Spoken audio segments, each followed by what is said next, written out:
Энэ бол бидний мэдэх Улаанбаатар хот. Энэ хотод маань янз бүрийн хэмжээтэй олон төрлийн барилга байдаг. Lord, we pray, our faces down, our hands are raised. You called us out. Зарим нь үнэхээр сайхан. Turned away. We've turned. Харин зарим баригдсаар л байгаа. Хүмүүс өөрсдийнхөө орон гэрийг эргэж дэрийхээр барьж байгуулж бий болгодог. Idols rise. We do what is right in our own eyes. Our children now will pay the price. We need your light. Харин энэ орчлон ертөнц түүнд агуулгадах бүх юмсыг ер нь хэн бий болгосон юм бэ? Lord, it's now. Lord, it's now. We are desperate for your hand. We're reaching out. We're reaching out.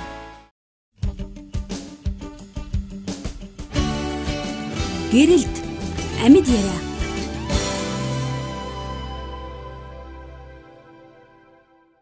Надад нэг асуулт байна л да. Ер нь ингээд хараад хад хүний амьдрал зовлон их байх юм а тий. Ер нь зовлонгийн амьдрал гэж угаасаа байхгүй шүү дээ тий. Ямар ч ажил мэргэжлийн, ямар ч албан тушаалтай хүн, ямар ч эдийн засгийн тий боломжтой баян ядуу, эрэгтэй, эмэгтэй, уус үндэстэн үн хүн төрлөختний нэг нийтлэг амьдралын нийтлэг тий зүйл юу гэвэл үүрх зовлон байгаа хөөхгүй. Тэгэл Гэтэ тэр зовлон болгоно нь хамгийн гол нь яг нөгөө хувь хүнд яг яаж хүрч байна вэ? Сэтгэлд нь яаж бууж байна вэ? Түүнийг яаж харж байна вэ? Түүнийг яаж даван туулах арга байдал байна вэ? Тэ? Янз янзлээ. ингээл хүн төрлөختний түүхийг харж байхад те хүмүүс зовлон шийдэх гэж, зовлонгоос зугтах гэж, бултах гэж бүх л арга чаргыг хэрэгжилж байгаа. Гэхдээ хизээч зовлонгоос хүн одоохлоо ангижирч чадаагүй. Харин ч улам л их нэмэгдээд л байгаа юм шиг те өвчин, үхэл хагцал. Гэтэ нэг талаасаа бас хүмүүс зовлонг яаж хүлээж авч байна вэ гэдгээс бас шалтгаалж байгаа юм шиг тий. Зовлонгоор нь харддаггүй. Тэ арай хөнгөхнөр хүлээж авдаг хүмүүс бас байгаад байгаа шүү тий. Тэгэхээр Есүс Христ хэзээ маань бид нарт миний та нарт харанхууд хэлсэн үгийг гэрэлт гарган яриа гэж хэлсэн байдаг.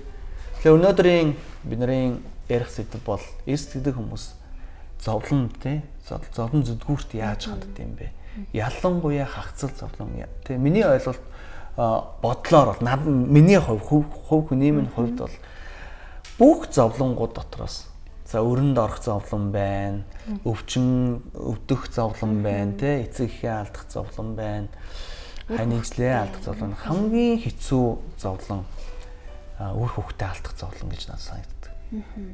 Тий. Ерөөсөө л ингээл хараад хад хүн за чи хүүхүү гэдэг шийдвэртэй тулахад хүн юу би явъя миний хүү үлдэх ёстой, миний ах үлдэх ёстой. Үр хөвгтэй гэсэн тий. Тэгэхээр хамгийн эцсийн цэг дээрээ хүрсэн ч хүн хүүхдээ үхэлдэхгүйгээр өөрөө ороход бэлэн тийм нийтлэг шинж чанартай, мөн чанартай гэдэг. Тэрийг бодохоор зэрэг надад хамгийн хэцүү зовлон ер нь үр хөвгтөө алдах зовлон юм байна да. Бусад зовлон бол хүн инээж авал тий зарим гэж бодхолоор үр хөвгтөө алдаж байгаа нөгөө ард үлдчихэж байгаа эцэг эхчүүд тий хамгийн хүнд тусдаг тийм ээ. Хамгийн хэцүү зовлон тулдаг тий. Тэгэхээр зочин маань бас бидний дунд өнөөдөр бүтээртэй уулзлаа тий энэ талаараас тодорхой хэмжээний хуваалцаар ирсэн л дээ тий. Тэгэхээр таны хувьд тий тийм үр хөвгтөө алдах зовлон үзэж ийдсэн үү те туулж явуу мөн тэр тухайн үед те тэр зовлон яаж даван тулав те юу болж өмдөж ийм зовлон тулсан хүмүүсээс Монголд зөндөл байгаа те үзэгч тиймээ дундаа зөндөл байгаа шүү дээ. За тэгээ бас та бүхэн намайг ураад энэ нэвтрүүлэгт оролцох боломжийг олгосонд би бас үнэхээр талархаж байна. Тэгээд үнэхээр яг энэ асуудал бол тий үнэхээр хаа сайгүй илбэг байдаг учраас бас хүмүүс ийм асуудал дээр үнэхээр яг яаж хандах ёстой гэдэг тал дээр ийм зөндөө асуулт юу байдаг л тий. Яг миний хувьд ч гэсэн өмнө нь нэг ийм зүйлийг их амсаж үзээгүй байхад яг хин нэгэн хүүхдээ алдлаа. Тэ? Яг ийм гашуудалтай хэрэг боллоо гэхэд тийм их ингээ зүр сэтгэлтэй гүн гүнзгийгэр ингэж хүлээж авахгүй. За хөөрхий тэгээд өнгөрчтэй хэцүү байгаадаа л гэсэн тиймэрхүү бодол орж ирдэг болохоос тийм өнгөцгөн л тэгэж авч үздэг. Яг тухайн үндэ эцэгтэй ямар хүн тусч өгнө гэдгийг хүн бараг мэдрэх нь хавралдаа яаж тайвшруулах вэ гэж бодно хөөс. Тэгээд яг миний хувьд 2011 оны 7 сард баг хүүгээ алдсан байгаа. Тэгээд манай 2 хүүтэй баг хүү маань ой 3 сартай байсан байгаа. Тэгээд яг ингэж дөнгөж хөлд ороод тий гүйж эхлээд яг хамгийн их хүмүүсийн хайрыг татдаг. Хамгийн өхөөрдмөр нас. Тий хамгийн өхөөрдмөр нас нь байсан байгаа. Тэгээд яг тэрний өмнө ингээд 2011 оны 2-оос 4 сард ингээд Солонгосын жижиг барал руу яваад хамт ингэж ээжтэйгээ хамт сургалтын зуугаад яг айгүй олон хүмүүст ингэж тий одоо Солонгос ятад гэдэг ч юм уу тий олон үндэсний хүмүүс танил болсон хайрын булаацсан яг тийм айгүй олон хүмүүс залбирдаг хүүхчийн яаж юм зургийг явуулаарай гэдэг ингэж тийм хөвтөөсөн байгаа. Тэгээ бидний хувьд ч гэсэн маш их хайрын татсан. Үнэхээр тэ би яг дөнгөж хүүгээ төрөх үед эзэн дүргөөд эзэн миний яг миний хүүгийн амьдралыг та өөртөө аваад яг хамгийн хэрэгтэй үнээр амьдруулж өгөөч гэж үргэжсэн.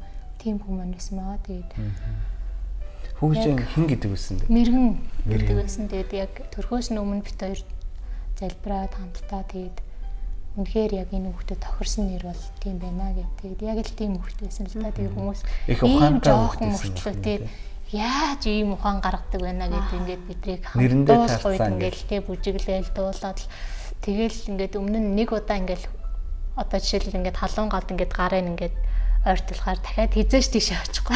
Тойрол ингээд яваад энэ ойртуулах гад ингэхээр ингээд өөрөө ингээд холдоод мэддэг. Ямар тийрээс айгүй сайн мэддэг. Тэгээд яг ингээд хүн өөртөө дуртай байна уу, дургүй байна уу. Тэгээд яг ингээд намайг ингээд буруу зүйл хийх үед ч гэсэн ингээд хүн маань айгүй том ингээд сурамж ингээд ямар нэг ингээд тий буруу зүйл ингээд хийх юм бол сургадаг ч юм уу тий сануулдаг ингээд тэгээд яаж энэ хүүхд ийм зүйлийг мэдчихэнэ гэж би заримдаа гайхдаг гэсэн. Үнэхээр яг тохирсон нэр өгсөн байна да гэж боддог. Тийм хүүхд байсан маа. Тэгээд хамгийн гол нь хүүхд маань яг миний яг заримдаа нүг эцэг эхчүүд анхаарал халамж ингээд тэр болгонд тавьж чадахгүй хүүхд маань ингэж маш сониуч байдаг тий яг л тийм үед яг миний анхаарал халамж дутуугаас л ингэж хүүхдээ алдсан л та. Тэгээд яг эмнэлгийн үед бид нар ингээд туслах боломж байхгүй. Айгүй олон эмнэлэг дамжаад ингээд өчигдөр төрөгчийн аппарат байхгүй, манайх байхгүй гэдэг ингээд олон эмнэлэг 3 эмнэлэг дамжиж очиод цаг алдсан байсан. Тэгээд миний хувьд ингээд айгүй олон юу гэж бодож байсан бэ гэвэл ямар ч хэсэг хүүхд маань амьдран яагаад гэвэл энэ бол эмнэлэг тусалж чаддаг тийм өвчин тий хүүхд маань ингээд зөв зүгээр болно. Тэгээд манай найз нөхөд ч гэсэн ингээд би уцтаал ингээд ийм зүйл болчлоо гэд ингээд ярихад өө зүгээр хүүхд чинь идэгэн нэснэрээ эмчнэр айгууд надад өвчнөр чинь айгуу сайн идгээдэг. Тэгээ санаа зовх зүйлгүйгээд ингээд уцтаад ярьж исэн боловч ингээд хүмүүс маань яг тэр өвчнөөсөө болоод биш харин хүчил төрөгч дутагдсанаас болоод тэгж өнгөрч исэн байгаа. Тэгээд миний хувьд яг хэл хөвч тэр үед олдохгүй байсан л та. Тэгээд яагаад заавал ийм зүйл тохиолдох болов тий. Тэгээд хүлээж авахд хэцүү байсан л та. Тэгэхээр яг хүүхэд минь үгүй болчлоо гэдэг тийм их зовлон тэрийг хүүхдээ санаж өгүүлсэн тэр их сэтгэл байхын хажуугаар хамгийн их туулдаг үздэг тэр сэтгэлийн зовлон нь тэр өөрийгөө буруутгах. Би бол ерөөсөө л таны хувьд бас тийм байсан уу? Ерөөсөө байнга л тийм зүйл бодогдвол манай нөхөр ч гэсэн ингээд яг гэртээ ойрхон явж байсан. Тэгэл нэг л гэрлүүгээ ярмээр санагдаад ингээд тэгчээсэн боловч буцаад яваад гисэн байгаа байхгүй. Тэгээд би л тэр үед ирсэн бол ингээд хөрмөнд гэж яхад миний хувьд ч гэсэн тий жоохон л цаг хугацааг ингээд буцаагаад л очиод хамаг юм засчмаар юм шиг санагдаад л тий би зүгээр л яг тэр мөчл хүүгээ харсан бол аврах боломжтой байсан гэдэг ч юм уу тий. Тэгээд айгүй их өөрийгөө буруутгаад л одоо хүүгийнхээ он би өгсөн бол дээр байсан тий. Одоо тэр хүүхд чинь надаас илүү амьдрах хэрэгтэй байсан тий. Тэгэл баг ингээл хүмээр санагдаад л би тэгэл заримдаа яаж өгөх үү гэж боддог ч юм уу тий.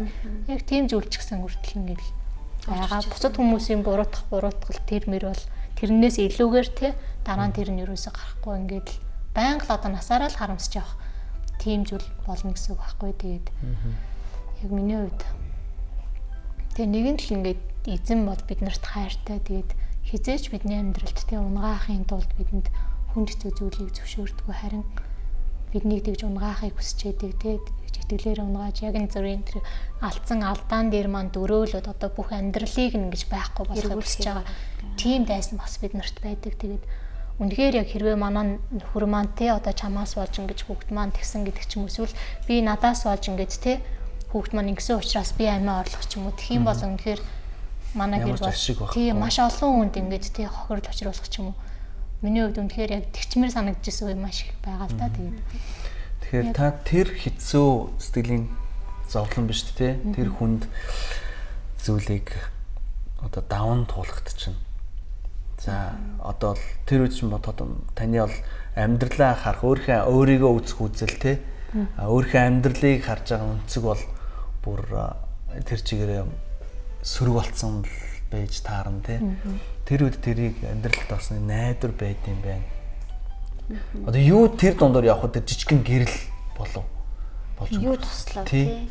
Яа юу дэм тэр бол хэцүү эсэ тий. Одоо хүн чинь нөгөө нэг ингээд унчаад эргэж босох гэж ирдэг штэ тий. Одоо шалбаагийн дээр ч унчаад эргэж босоход бас нэлээд л хэцүү байдаг шиг яг түүнтэй адилхан яг энэ зовлонгоос яг эргэхэд яг танд юу нь болсон. Яг ингээд дөнгөж ингэж алдаад ажил явдал ингээд болж байхад яг хүмүүс айгүйх буруутгах гэсэн л та. Юу хийжээсэй, юу харжээсэй гэдэг ч юм уу тий ингээд одоо нөгөө хамаатнууд ирдэ ш тий. Тэгэхэд надад бол өстэй бүр ингээд цугтаагаад гарчмаар тий хэний ч нүрийг хармааргүй санагдаад л ингээд би дотроо ингээд хэцүү байдаг. Дээрээс нь айгүй хүн тачаа болоод тий. Тэгээд тэгэхэд тий ингээд манай зөвлөөнийхэн хамт үйлчлдэг тий эзэнт хамт үйлчлдэг хүмүүс ирээд ингээд үнэхээр тий энэ бол тэргүүл ингээд бид нар хамт уулзсан. Яг тэд нар маш их урам өгчээсэн л та ингээд хамт тэрвэл тэгэл манай нөгөө нэг үйл одоо ингээд Христэд итгэдэггүй ах маань ингээд хамаатнууд маань ч гэсэн ирсэн байсан. Тэгэл хүн орж ирэхээр ингээд юу гэж ярихаа мэдэхгүй, яаж ярихаа мэдэхгүй бүгд л ингээд чимээгөө суцгаагаад л тий. Тэгэл тэгэхээр ингээд манай зөвлөөнийхэн Христийн ороод ирэхэд л шууд яриа өрнөөд л шууд ингээд тий энэ бол бид хүн болгон амьдралдаа алддаг хүн болгон тий хизээ нэгэн цагт тий хизээ нэгэн цагт бас ингээд тий хинч тохиолдох боломжтой ерөөсөө хүний амьдрал тохиолддгүй зүйл биш. Харин үлдэж байгаа хүмүүс нь хамгийн чухал шүү тий. Та нар үлдэж байгаа хүмүүсээ илүү анхаарал тавьж тий. Одоо ингэж үлдэж байгаа амьдралдаа илүү анхаарах хэрэгтэй гэл ингээд яриа эхлээл ингээд ихэд манайх маань тэгжсэн. Яста юу ярихаа мэдэхгүй бөглөрчөөд айгүй хэцүү байсан чинь танаахан чинь ямар сайхан яриа өөрөөтэй. Одоо л нэг тий гоё өнцгөөс нь харж байна тийм ээ. Тий айгүй л нөгөө нэг тэр орчныг шууд өөрчилж байгаа байхгүй. Тэгэл яг ингэж илүү ингэ тайвшрал аваад ингэ тэгжсэн. Тэгээ тэрний дараагийн хувьд бол ингэ тэр зүйлээр дамжуулаад магадгүй ингэ миний амьдрал илүү их өөрчлөгдсөн л дөө. Тэгээд гэрэлт амьд яриа. Тэгээд яг надад гол урам зориг өгчээсэн зүйл бол тий. Үнэхээр яг хүмүүс амьдрч байсан бол амьд байсан бол юу хийх байсан болоо тий. Тэгээд багаасаа тийм ухаантай суугт магадгүй маш их зүйл хийх байсан. Харин одоо би амьд үлдсэн учраас тий яагаад энэ амьд үлдсэн утга учиртай. Тэгээ би хүүхийнхээ өмнөөс амьдрах хэрэгтэй. Яг тэр зүйлэл илүү урам өгчээсэн. Тэгэхээр чинь одоо хүүгийнхээ өмнөөс гэдэг чинь дахиад нэг би өөрөө амьдрын дахиад хүүгийнхээ өмнөөс буюу хоёр хүн. Өөрөөр хэлбэл одоо тийм нэг хүний амьдрч болох амьдралдаа хийж болох зүйлээс илүү их хийх ёстой гэсэн тийм хүсэл төрчихсөн байхгүй тий. Тэгэл яг хэдийгээр яг хүн маань ингэж тий одоо энэ дэлхий дээр байхгүй ч гэсэн Тэнгэрийн уст байгаа араас нь би хамт очиж уулзаад амьдрна. Тэр зүйл нэг талаар тайвшруулж байсан. Тэгээд хоёрдугаар бас тий хүүхэд маань ингээл байнга зүудэнд маань орж ирээд зүудэндээ ч гэсэн нэг хүүхдээ нэг тэрх боломж олддог байсан. Тэгээд манай дүүм хүү маань ингээд том хүү маань болохоор манай дүү маань одоо Тэнгэрийн усад Тэнгэр иш нартай хамт тоглож байгаа гэдэг ингээд хэлэхгүй надаа айгүй гоё санагдчихсан. Хүү маань инээж ханаагаад ингээд тоглож байгаа. Харин одоо би энэ дэлхий дээр алдаандаа ингээд дөрөөлөөд байнга өнгөрснөө хараад тий өнгөрснөө хараад сэтгэлээр унаад би бинийг одоо эхнэр нүгрөө би бинийг харахтаа буруутгаад л тий дандаа харамсаад ингэж амьдрнаа гэх юм бол үнэхээр энэ бол дахиад хоёр дахь хүлтэй адилхан ийм харамсалтай зүйл. Харин тэхийн оронд би хойшоогоо биш зөвхөн урагшаагаа хараад харин өмнө нь хийж чадах байсан зүйлээсээ илүү их зүйлийг би хийх ёстой юм. Тэгэхээр би одоо юу хийвэл дээр вэ? Тэгэж яг харах боломжийг эзэн надад хэлсэн байгаа. Тэгээд тий илүү нэг зүйл асуумаар санагчлаа. Та хоёрын харилцаа нөхөрт хоёрын хоорондын харилцаа тэгээ хүүхдээ алдгаас өмнөхөөс одоо илүү хүчтэй болсон уу? Эсвэл илүү эмзэг байна уу тийм байдаг болсон уу? Тэгээ яг хүүхдээ ингээд алдхаас өмнө битээр ингээд хэрэлттэй олонд бол цаалан. Айгүй тэр үгийг хамаагүй хэлдэг. Уг нь битээр хоёулаа ингээд тий багадаа ингээд эцэгхэн салж өөр амьдралыг туулж үтсэн ямар тий одоо ингээд эцэггүй амьдрах ч юм уу тий ингээд эцэгхэн салаад амьдрсан хүүхдийн амьдрал ямар хүнд хэцүү байдаг гэдэг өөртөө хамсаад үтсэн боловч өөрөө ирэхгүй л ингээд тий бие биендээ бууж өгөхгүй тулд ингээд одоо би биш зөвхөн чийл буруутай гэл ингээл би чамаа сална. Хоёулаа сална гэрөөсөө тий ерөөсөө би бинийгээ ингэж тавхын тулд игдэг байсан. Тэгээд ер нь магадгүй хизээч салж магадгүй ийм л хэврэг болчихсон байсан. Тэгээд хоёр хүүхэдтэй нэг нэгээр нь аваа салсан чад гэсэн бараг л тийм хатуу зүйл ингэж орж ирдэг байсан. Тэгтээ бид хоёрын хувьд хинэж ямар аимшигтай зүйл хийж ярьж байгаа вэ гэдгээ тэр үед ойлгодог байсан л да. Тэгээд яг хүүхдээ өнгөрөх үед бид хоёр маш том золиос тий хамгийн маш том тэгж зүйлээ үнцэнтэй зүйлээ алдсан учраас бит хоёрын амьдрал буцаад одоо нэг ганц үлдсэн хүүхдээрээ төвлөрч буцаад бие бинийгээ яаж тайвшруулах вэ тий. Тэгээ одоо хоол тэгэл бит хоёр илүү ингэж гэр бүл маань нэгдэж одоо яг нэг өмнө нь бас биеэсээ ойлгосонтой ингээ хоёр дахь хүн маань гарч ирэх үед том хүүдээ тавьдаг байсан анхаарал халамж маань муудаад тий хүн маань ингээл эмээгөө дээрэл байгаа л ганцаараа тоглол ганцаараа телевизээ үзэл ингээ бие дац. Ер нь айлын хайраар татагдсан байсан би гэдгийг ойлгосон байгаа. Тэгээд илүү ингэж хүүрүүгөө хандаж тий одоо энэ байгаа хүүдээ бид нар илүү анхаарал тавиад гэр бүл маань илүү ягт болсон. Тэгээд би бас эзэн хүүхдэд тавих анхаарал гэснээс магадгүй бас яг энэ зовлонг тий яг даван туусны дараа хүүхдэдтэй хандах хандлага тий хүүхдийг харах хараат нь бас өөрчлөгдсөн байх л да тий. Яг яаж өөрчлөгдөж? Тэгээд ер нь бол би хүүхдийг харьлах тал дээр тийм сайн биш. Тэгэл ер нь багасаа л хүүхдүүдтэй нэг хоёр татан байдаггүй. Тийм ганцаардмал зааж өгөх тийм хүүхдээсэн байгаа. Тэгээд тийм учраас магадгүй том үедээ анхаарал халамж тийм сайн тавьж чадаагүй гэж магадгүй. Харин яг хоёр дахь хүүгээ алдсны дараагаар би одоо нэг өөрийнхөө хүүхдийг ч нэг сайн анхаарал тавьж чаддгүй юм чи бусдын хүүхдэд бол бүр илүү ингэж анхаарал тавихгүй шүү дээ. Тэгээд тэрдэгчгүй үнсдэгчгүй миний хүүхд биш юм чинь тий. Бараг тийм хандлагатай өөрийнхөө л хүүхдийг тэрнэ өөрийнхөө л хүүхдийг би хайрлна. Хүний хүүхдийг хайрлаж чадахгүй гэдэг ч юм уу тий. Яг ингэж тиймэрхүү байдал ингэж ажиглагддаг байсан л да. Тэгэл харин яг нөгөө хүүгээ өнгөрснөөс хойш ингээл хүн болгоны хүүхдэл хөөрхөн харагдаад хүн болгоны хүүхдийг л очиж тэрэл үнсмээр санагдаад яг ийм байдал надад дээр өөрчлөгдсөнийг би өөрөө анзаарсан л да. Тэрнээс өмнө бусдын хүүхдний хөөрхөн харагдах ч юм уу тийм зүйл ингэж байдаггүй. Өөрийнхөө л хүүхдэд анхаарал тавьжвал энэ л миний хүүхд. Одоо би л энэ хүүхдэд хамаг сайн сайхнаа зориулна гэсэн юм сэтгэлтэй байсан. Яг тэр зүйл маань ингэж өөрчлөгдсөн байгаа. Хүүхэд болгонд эцэг ихтэй хамгийн нандин. Хүүхэд болгонд эцэг ихтэй маш үнцэнтэй. Зөвхөн хүн өөрийнхөө хүүхдээр дамжуулж тэрийг ойлгоно. Харин бусдын хүүхдийг нэг сайн ойлгож чадахгүй, хайрлаж чадахгүй. Ялангуяа нөгөө хойд эцэг ихтэй нөхөрөгдөр хоёулаа тэр зүйлийг амсаж үзсэн тий. Хүн яагаад хүний хүүхдийг хайрлаж чаддгүй юм гэсэн ийм шарахтай байсан баг. Яг энэ зүйл над дээр идгэрсэн. Тэгээд илүү ингэж тий. Яг өөрийнхөө хүүхдийг ч тэр бусдын хүүхдийг ч тэр ямар хөөрхөн юм бэ? Энэ хүүхд эцэг ихтэй маш үнцэнтэй байгаа гэдэг зүйлийг ойлгох тийм хараа маань ер нь өөрчлөгдсөн л дээ энэ зүйлээр дамжуулаад. Магадгүй Христэд итгэдэггүй бас гэр бүлийн хувьд болохоор яг иймэрхүү те өөрийнхөө үтсэн одоо ийм зовлонгийн дараа харин ч бүр гэр бүл нь бүр ингээ нийлээд нэгдээд те өмнө байгаагүй тийм ариун нандин холбоо сэргсэн ч юм уу ийм түүх бас ховор байдаг шиг надад санагдав. Харин яг тэр хэмжээгээр л хөл хагцал үтсэн чигээрэл бүр бүвэр салаад л те буснаад бүр зүрх сэтгэл нь одоо эсвэл амьдралыг үзэх үзэл те хоорондоо харилцаан дээр хүртэл асуудлууд маш бүр зузаан болж эхэлдэг те. Тэгэл түүнээсээ болоод салалтууд ч юм уу бас амар тайван биш байдлууд маш илүүгээр бас гардаг штэ. Тэгэхээр бас таны амьдралаас бас ингээ харахад Христэд итгэдэг хүмүүсийн бас нэг авууштай гэж бас нэг тал байна л гэж бас хэлэх гээд байна л да тийм. Гэрэлт амьд яриа. Хамгийн одоо энэ дундэрийнхөө танд хамгийн их найдвар хүчээсэн амлалт тий ертөнцийн гэсэн амлалт ч юм уу эсвэл үг ч юм уу хамгийн их найдвар өгчээсэн бодол юм уу ойлголт ч юм уу хин нэгний танд хэлсэн үг ч юм уу ер нь юу байсан бэ? Тэгэхээр ер нь би бол нөгөө багаасаа жоохон тийм гутран үзэлтэй.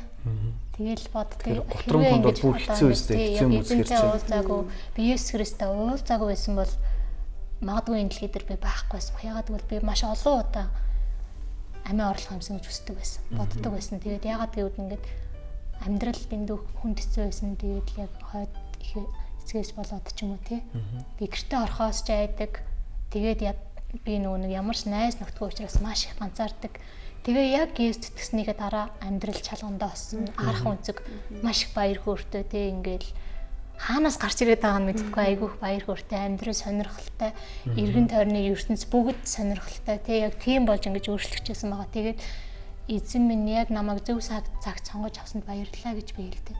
Харин яг янз бүрийн юм хүнд хэцүү асуудал тохиолдоход дүрн нэрэл яг Христ итгэдэг хүмүүсийн ялгаа бол үнэхээр том байт юм билээ. Би тэгээд бодоод үзсэн яг Есүс итгэхээс өмнө би яг амьдралыг амиа орлох юм бол шийдэх юм байна тий энэ бүх асуудлаас тэгчих юм бол салчих юм байна. Тэгээд дуусчих юм байна. Тий ерөөсөө л тэгж боддог байсан бол яг Христ итгэсний дараа хүнд хэцүү зовлон тохиолдох юм бол илүү ингэж хатуужж тий илүү тэр алдаан дээрээ дөрөөж одоо яг нөө итгэгч хүний амьдралд ирж байгаа зовлон бол түүнийг одоо нэг шат итгэлээр ахих одоо ийм алхан болгож ингэж ашиглахад бурхан тусалдаг, эзэн тусалдаг байгаа. Тэгээд түрүү нөгөө нэвтрүүлэг эхлэхээс өмнө өөрөө бас ярьжсэн шүү дээ.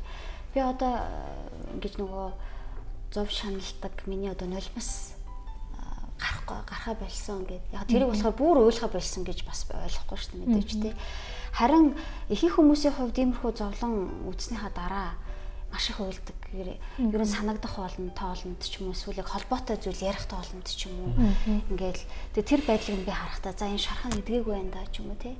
Эсвэл яг тэр зүйлээсээ болоод өөрийгөө буруутгаал амьдралын туршид ингээд яваад идэг штэ.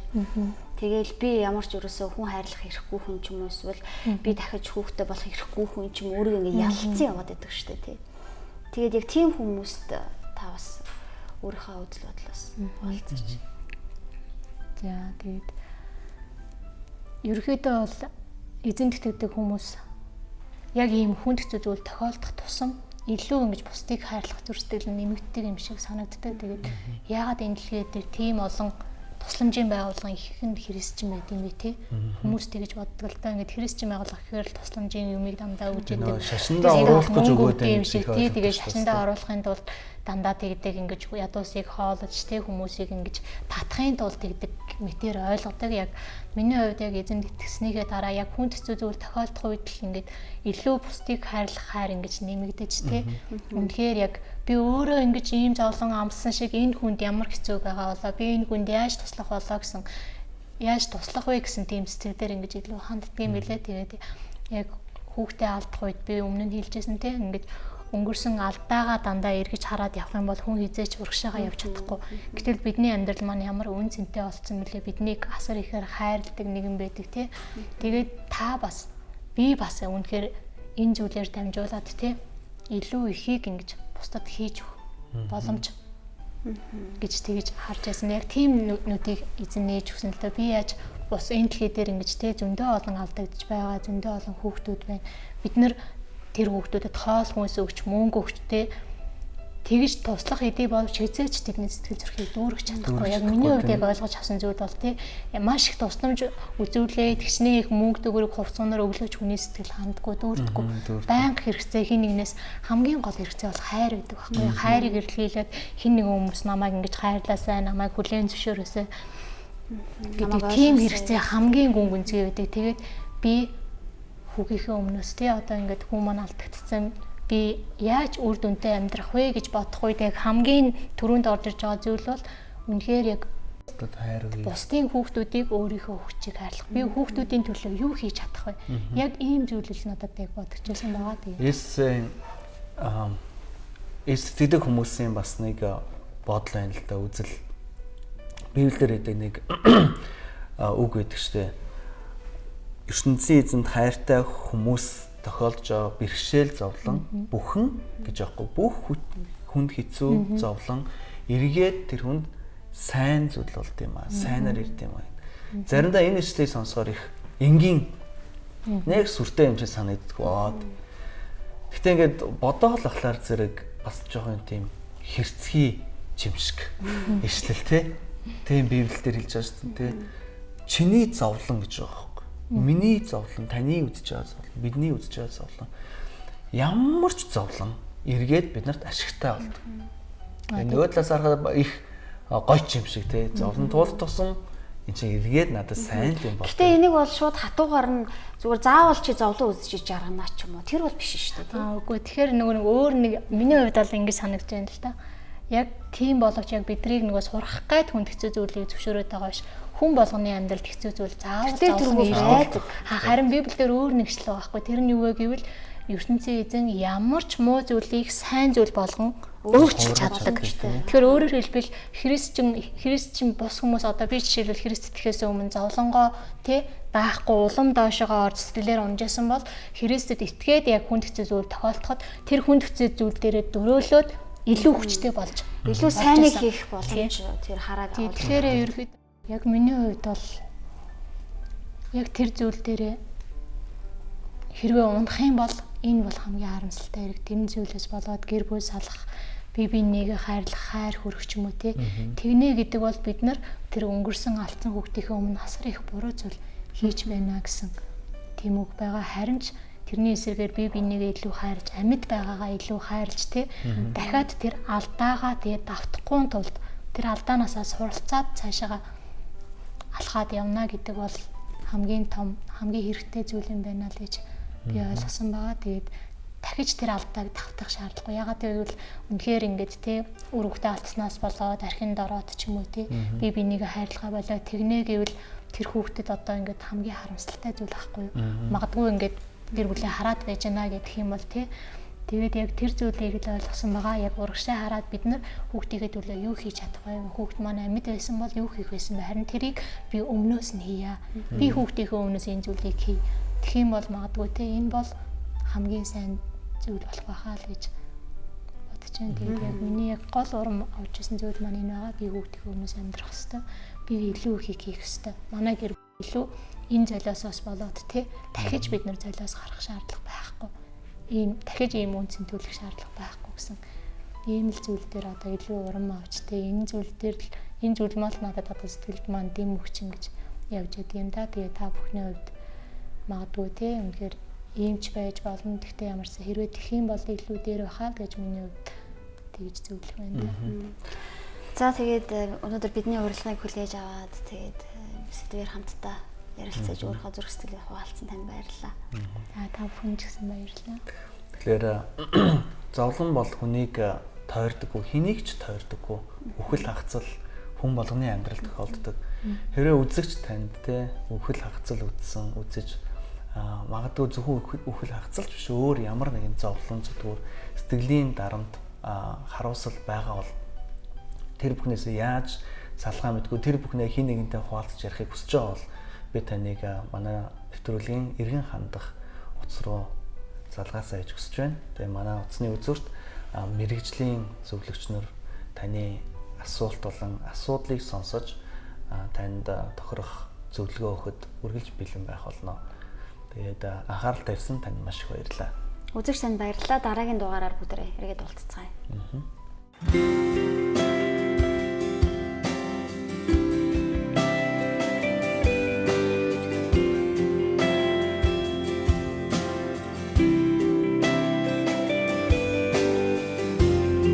Ногоон гэрэл. Энэ бол таныг урагшаа явж болохыг харуулдаг. Харин улаан бол зогсхийг. Шар гэрэл бол анхааралтай байхыг сануулж байдаг. Хэрвээ хүмүүс гэрлийн тохионы дүрмийг зөрчиж эхэлвэл юу болох вэ? За ер нь бол хүмүүс өдөр болгон шийдвэр гаргаж амьдардаг. Урагшаа явах уу, үгүй юу? Эсвэл хийх үү болох уу гэж хөвөрч байгаа. Харин ертөнцийн эзэн танд үргэлж ямар нэгэн тохиогч байдгийг та мэдэх үү?